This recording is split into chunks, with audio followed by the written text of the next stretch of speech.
좋은 아침입니다. 서창원 목사입니다. 새롭게 한 주가 시작되었습니다. 이 한 주간도 주님 안에서 몸과 마음이 평안을 누리는 복된 날들 되길 축복합니다.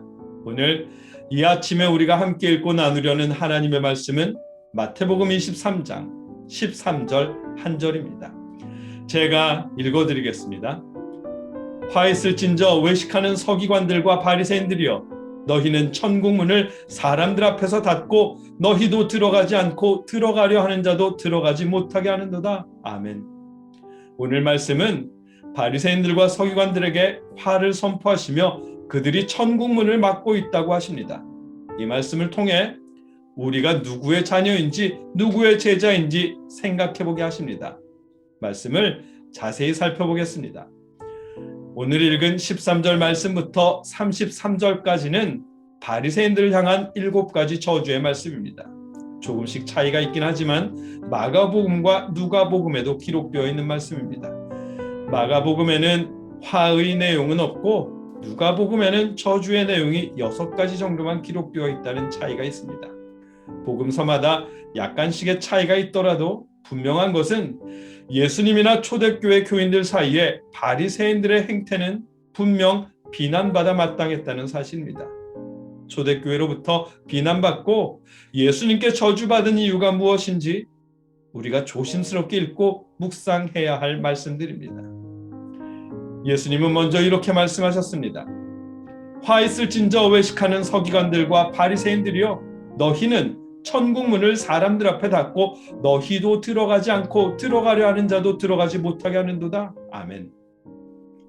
예수님은 서기관들과 바리새인들이 천국 문을 가로막고 있기 때문에 화가 있을 것이라고 말씀하십니다. 이 말씀에서 화라는 단어는 우아이라는 단어입니다. 감탄사의 의미로 슬플 때 내는 오, 으아라는 그런 탄식하는 소리입니다. 그래서 화 있을진저라는 말은 곧 재앙이 임할 것이다, 슬퍼하게 될 것이다 라는 의미입니다. 바리새인과 서기관들에게 슬픔이 임하고 재앙이 임하게 될 것이라는 말씀입니다. 왜냐하면 그들이 천국문 앞에 서서 자신들뿐만 아니라 다른 사람들도 들어가지 못하도록 가로막고 있기 때문입니다. 이 말씀의 의미는 바리새인들이 잘못된 가르침으로 제자들을 가르치는 바람에 자신들도 하나님 나라에 들어가지 않지만 제자들까지 하나님 나라에 들어가지 못하게 한다는 말씀입니다.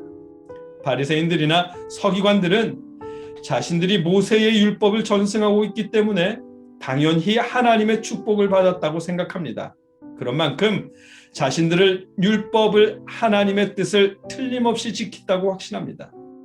더 많은 축복을 받기 위해서 하나님의 율법을 더 잘 지켜야 한다고 여깁니다.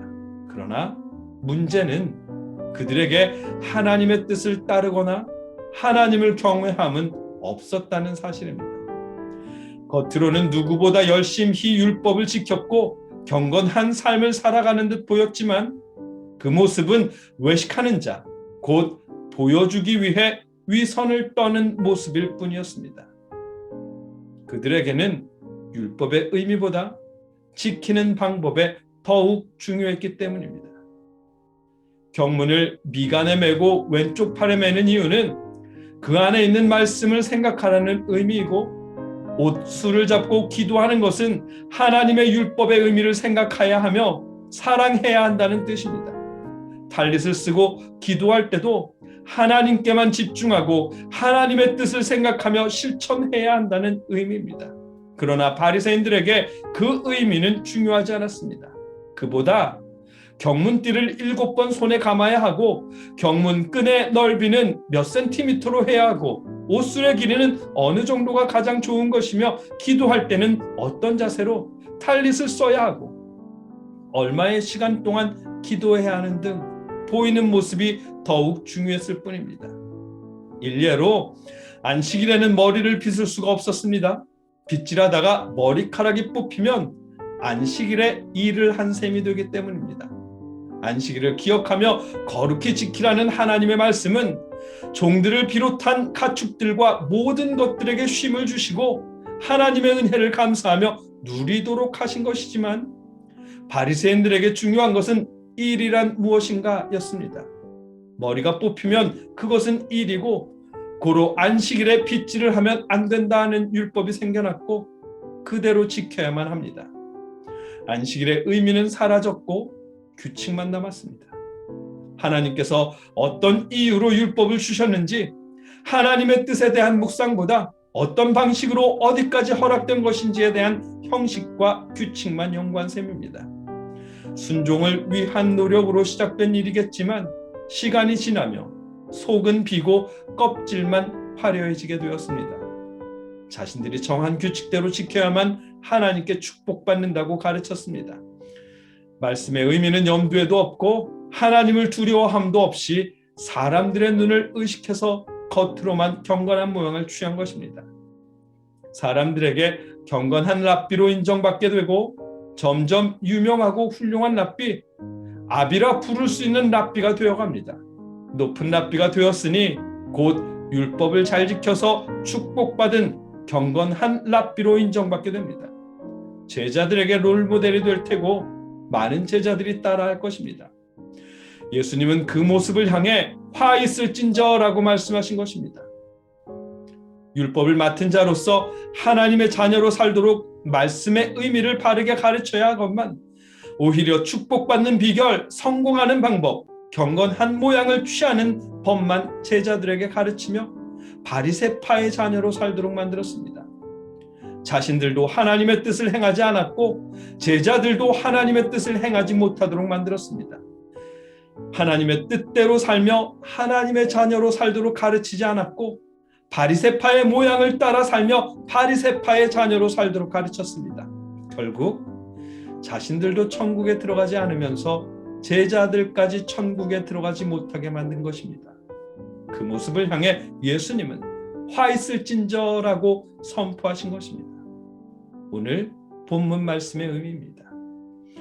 이 말씀을 통해 우리의 모습을 돌이켜봅니다. 우리는 누구의 자녀인지 누구의 제자인지 생각해 보게 됩니다. 아무 교회 교인인지 하나님을 믿는 신앙인인지 우리가 순종하는 것이 성경에 기록된 하나님의 말씀인지 스스로 거룩하다고 주장하는 어떤 사람의 말인지 생각해 보게 됩니다.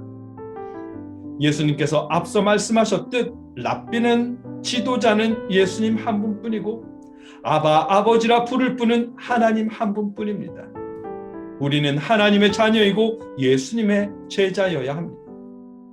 저와 여러분이 말씀의 모양보다 말씀의 의미를 더욱 깊이 생각하고 묵상하며 실천하는 예수님의 제자, 하나님의 자녀일 수 있기를 주님의 이름으로 축복합니다. 함께 기도하겠습니다.